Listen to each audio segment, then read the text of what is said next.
जांच नहीं होगा, जब तक उसके सच्चाई को हम जानेंगे नहीं, तब तक कार्रवाई किस आधार पर करेंगे। अपराधियों का इतना मनोबल बढ़ा हुआ है कि उन्हें कानून का डर ही नहीं है। एक माँ बाप के सामने एक बच्ची को उठा के लेके जा सकते हैं, उन्हें कानून का बिल्कुल खौफ नहीं है। कहाँ गए हम लोग तो कह रहे थे कि हम मंगल राज में जी रहे हैं। विपक्षी दल के लोग या विपक्षी नेता लोग वहाँ पर अपनी राजनीतिक रोटी सेकने के लिए बेमतलब का हल्ला मचा रहे होते। बिहार में हम बार बार कहते हैं कि ग्राफ, जो अपराध का ग्राफ घटता जा रहा है। इस तरह की घटना होती है। सवाल जो है आपकी सरकार पर खड़ा होना तो लाजमी। किसी मामले में कोई समझौता नहीं हो सकता है, चाहे वो अपराधी कोई भी हो, उसे पुलिस गिरफ्तार करती है। वो पताल में भी छिपे रहे हों, उसे पुलिस पताल से भी ढूंढ के लाती है। 2005 से पहले घटनाएं ज़्यादा घटती थी, FIR दर्ज नहीं होता था। अच्छा। और इक्के दुक्के FIR होते थे, तो जो लोग उस घटना में संलिप्त होते थे उसको बचाने का काम सत्ता में बैठे हुए लोग करते थे। कोलकाता में जो महिला डॉक्टर के साथ जो घटना घटी है, उसका विरोध जो है पूरे भारत में हो रहा है।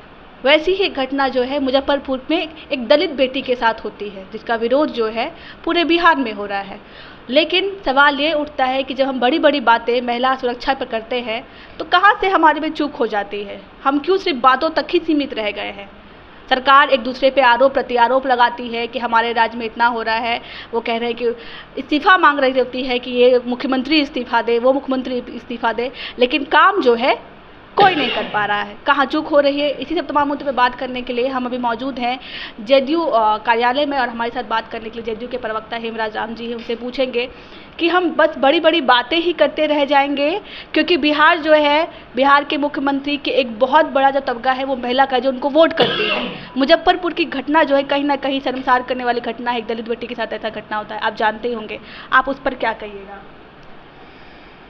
मुजफ्फरपुर में पारू थाने के अंतर्गत नया टोला गांव की ये घटना है। 11 तारीख को रूपा नाम की एक लड़की जो 9th क्लास में पढ़ती थी, उसका अपहरण हो जाता है और 13 तारीख को उसकी लाश मिलती है। 13 तारीख को ही प्राथमिकी दर्ज होता है और 13 तारीख से लेकर 14 तारीख तक पुलिस विभाग के तमाम आला अधिकारी वहां पहुंच चुके होते हैं और जो इस कांड के मुख्य अभियुक्त है संजय यादव, वो पूरा परिवार घर छोड़कर फरार है। हम लोगों ने खुद पदाधिकारियों से फ़ोन पर बात की थी और वहाँ जो जहाँ घटना स्थल है वहाँ के भी स्थानीय लोगों से भी बातचीत की। जो कानूनी तौर पर जो अभियुक्तों को गिरफ्तारी के लिए छापेमारी है तो आम बात है, लेकिन उसको छापेमारी के लिए SSP स्वयं घटनास्थल पर पहुंचे और उसके बाद में SIT का गठन किया गया SSP के नेतृत्व में, कि ताकि अभियुक्तों की गिरफ्तारी कितनी जल्दी हो सके। अन्य कई जो संदिग्ध अपराधी हैं उसमें चूँकि FIR संजय यादव के नाम से हुआ है और अन्य 4 अज्ञात अपराधियों के नाम से हुआ है। संदेह के आधार पर कुछ लोगों की धरपकड़ हुई है, पूछताछ जारी हुआ है, कुछ सबूत भी मिले हैं और प्रशासन बड़ी मुस्तैदी के साथ इस पर काम कर रही है और बहुत ही जल्द संजय यादव गिरफ्तार होंगे। और मैं आपको बता दूं कि जो अनुसूचित जाति जनजाति अत्याचार निवारण अधिनियम के तहत जो मुआवजे की पहली किस्त होती है, 14 तारीख को ही जिला कल्याण पदाधिकारी से भी हमारी बात होती है और जिला कल्याण पदाधिकारी 14 तारीख को ही 4 लाख कुछ रुपया जा करके पीड़ित के जो आश्रित हैं, उनके परिवार के लोग हैं, उनको रिसीव भी कराए हैं। अन्य कोई जो है जहां प्रॉब्लम है, जहां घटना स्थल है, वहां पर पुलिस कैंप लगाया गया है उसके परिवार की सुरक्षा के लिए। लेकिन सबसे बड़ी बात यह है कि घटना अगर कहीं घटती है तो उस पर राजनीति नहीं होना चाहिए। ये समाज की कुरीतियां हैं, कुरीतियों को मिटाने के लिए सबका प्रयास होना चाहिए और सबको प्रशासन को सहयोग करना चाहिए। लेकिन सवाल ये भी तो उठता है ना कि अपराधियों का इतना मनोबल बढ़ा हुआ है कि उन्हें कानून का डर ही नहीं है। एक माँ बाप के सामने एक बच्ची को उठा के लेके जा सकते हैं, उन्हें कानून का बिल्कुल खौफ नहीं है। कहाँ गए हमारा, हम लोग तो कह रहे थे कि हम मंगल राज में जी रहे हैं। देखिए, सबसे बड़ी बात यह है कि इस घटना के पीछे का भी रहस्य जो अखबारों के माध्यम से या मीडिया के माध्यम से इसका भी खुलासा हो चुका है, लेकिन हम अभी उसके जब तक कि जांच की प्रक्रिया पूरी नहीं हो जाती तब तक किसी बात को लेकर के हम हल्ला मचाएं, ये कहीं से न्यायोचित नहीं है। इस पर राजनीति नहीं करनी चाहिए। अब हम सत्ता पक्ष के हैं तो हम सोचेंगे कि कितना जल्दी कार्रवाई हो, कितना जल्दी पुलिस जो है अभियुक्तों की गिरफ्तारी करे, कितना जल्दी जो है उसको जो कानूनतः जो उसको सुविधाएं मिलनी चाहिए थी पीड़ित पक्ष को उसको मिले। लेकिन वही विपक्षी दल के लोग या विपक्षी नेता लोग वहाँ पर अपनी राजनीतिक रोटी सेकने के लिए बेमतलब का हल्ला मचा रहे होते तो इससे काम नहीं चलेगा। सबको मिलजुल करके इस पर एक माहौल जरूर बनाना चाहिए समाज के अंदर कि ताकि समाज में शांति, भाईचारा, सद्भाव कायम रहे। सवाल ये भी ना बनता है सर, इसमें बात जाति की नहीं आती है या राजनीति की नहीं आती है। बिहार में हम बार बार कहते हैं कि ग्राफ जो अपराध का ग्राफ घटता जा रहा है, इस तरह की घटना होती है। सवाल जो है आपकी सरकार पर खड़ा होना तो लाजमी। देखिए, सबसे बड़ी बात यह है कि 2005 से पहले घटनाएं ज़्यादा घटती थी। एक पहले सुन लीजिए, 2005 से पहले घटनाएं ज़्यादा घटती थी, FIR दर्ज नहीं होता था। अच्छा। और इक्के दुक्के FIR होते थे तो जो लोग उस घटना में संलिप्त होते थे उसको बचाने का काम सत्ता में बैठे हुए लोग करते थे। आज फर्क है, आज 2005 के बाद नीतीश कुमार जी बिहार के माननीय मुख्यमंत्री हैं और अब चाहे छोटी बड़ी जो भी घटनाएं घटती है तमाम घटनाओं का FIR होता है, उस पर कार्रवाई होती है, पुलिस जांच करती है, अभियुक्तों की गिरफ्तारी होती है, इसमें कोई समझौता नहीं होता है। उसे कानून के हवाले भी किया जाता है, कानून उसे दंडित भी करता है, सज़ा भी मुकर्रर करता है। और सबसे जो बड़ी बात है कि पहले जो संगठित गिरोह के द्वारा जो अपराध होता था, प्रायोजित अपराध, आज इस पर सरकार ने अंकुश लगा चुकी है। 2005 के बाद जो संगठित गिरोहों का आयोजित जो अपराध होता था उस पर तमाम तरह से हम ये कह सकते हैं दावे के साथ कि उस पर विराम लगा दिया गया है।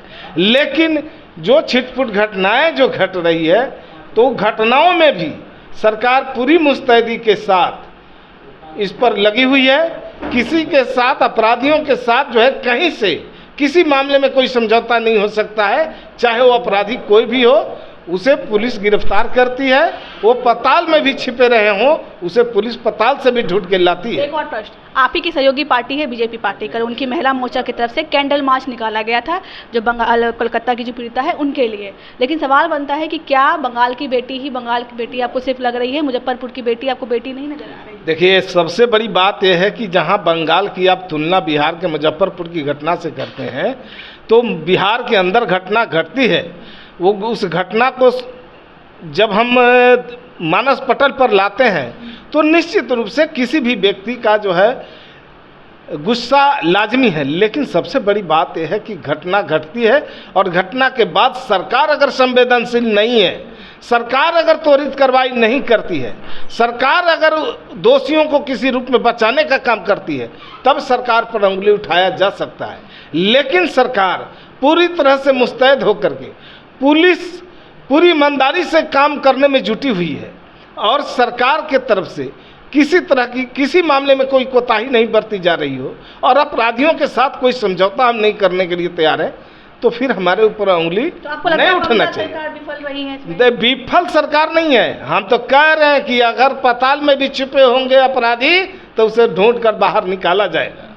एक सवाल और है, अंतिम सवाल है कि ये जो सुल्तानगंज अगवानी पुल है वो गिर गया है, कब तक आपकी सरकार में पुल गिरने का सिलसिला शुरू रहेगा? देखिए, पुल गिरा है, इसकी जांच शुरू हो गई है। जांच ही करते जाइएगा। जांच जब तक जांच नहीं होगा, जब तक उसके सच्चाई को हम जानेंगे नहीं, तब तक कार्रवाई किस आधार पर करेंगे। इसलिए एक एक चीज को सरकार बड़ी गंभीरता से ले रही है और सूक्ष्म तरीकों से इसकी जांच कर रही है। जांच का रिपोर्ट आने दीजिए, उसके बाद फिर बात। ये जांच जो अभी अंतिम पड़ाव पे जो जांच होती है पुल गिरने के बाद, ये पहले अगर इतनी जांच अच्छी तरीके से हो, पुल बनने के टाइम तो गिरेगा ही नहीं। देखिए, आपको मालूम होना चाहिए कि अभी तक जितने पुल गिरे हैं सबकी बारीकी से जांच हुई है और यहाँ तक कि रुड़की के IIT के टीम भी आकर के उसको जांच किया है।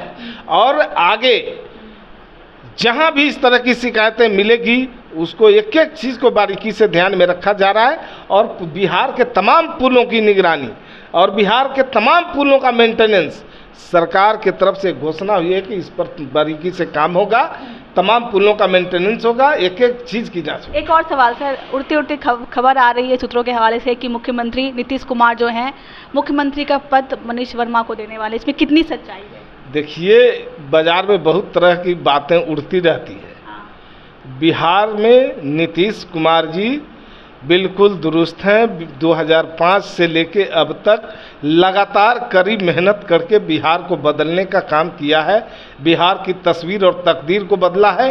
और आज जो हम बिहार अपने कम संसाधन के बलबूते पर भी जो हम अपना विकास कर रहे थे और जो हमारा लक्ष्य था, उस लक्ष्य की प्राप्ति के लिए जो लंबा समय लगता, आज हमें विशेष पैकेज मिला है केंद्र सरकार की ओर से।